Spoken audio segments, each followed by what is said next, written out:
Bonjour, c'est Bronwyn et Stéphanie des Programmes Coyote. Ici avec la partie 2 sur notre petite série sur s'exprimer avec la nature. Pour aujourd'hui explorer quelques techniques de dessin, techniques pour mieux connaître vraiment la forêt. Premièrement, là, c'est vraiment une manière super intéressante et utile de percevoir, prendre du temps à percevoir des détails, de reconnaître des plantes, par exemple des espèces de plantes, des espèces d'arbres ou des détails pour mieux savoir qu'est-ce qui se passe et qu'est-ce qui est là. C'est tellement une manière de savourer la beauté puis de célébrer cette beauté-là en essayant de reproduire qu'est-ce qui te touche.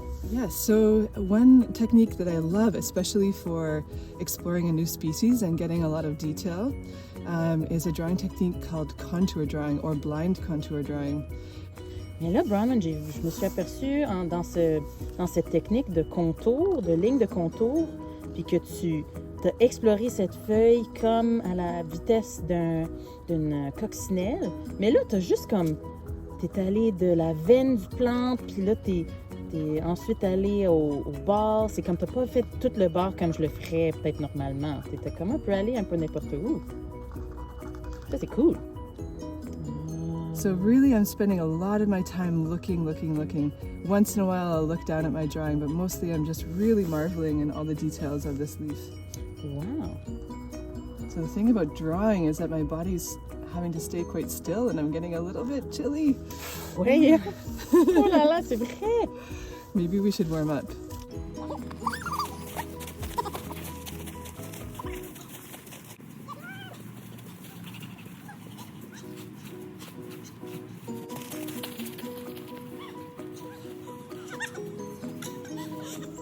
So this is cool that we found this. The second technique that I want to mention is called a negative space drawing. Ah, donc deuxième technique ici qu'on va explorer ensemble, que tu vas nous montrer et décrire, c'est l'utilisation du vide. Tu fais focus sur les formes qui se créent entre les racines, justement, pour dessiner ce que tu veux représenter. Ça, c'est cool. Bronwyn, que tu décris ça, l'utilisation du vide pour comprendre quelque chose, parce qu'en pistage, justement, c'est vraiment une technique qu'on emploie pour différencier des traces.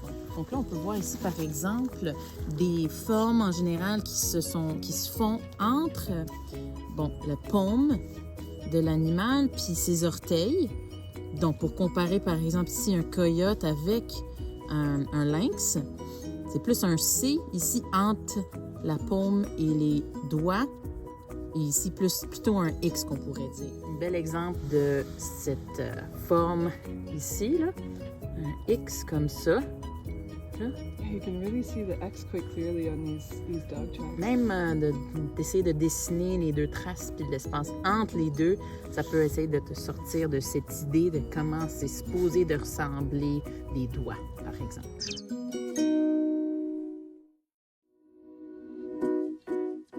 On va aussi intégrer le solo, qui est une pratique, une routine qu'on aime encourager puis partager pour justement approfondir un contact avec notre environnement. Mais vraiment, le principe, c'est de choisir une place que tu visites régulièrement dans de différents temps de l'année, différents temps de la journée, puis tu regardes, puis tu observes avec tous tes sens.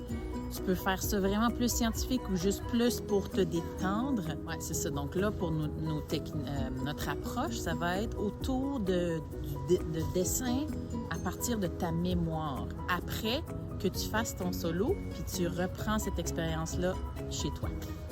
Yeah, so this approach, or even a game of sorts, is to see what you can remember from your sit spot and then record it later at home where it's warm. C'est ça.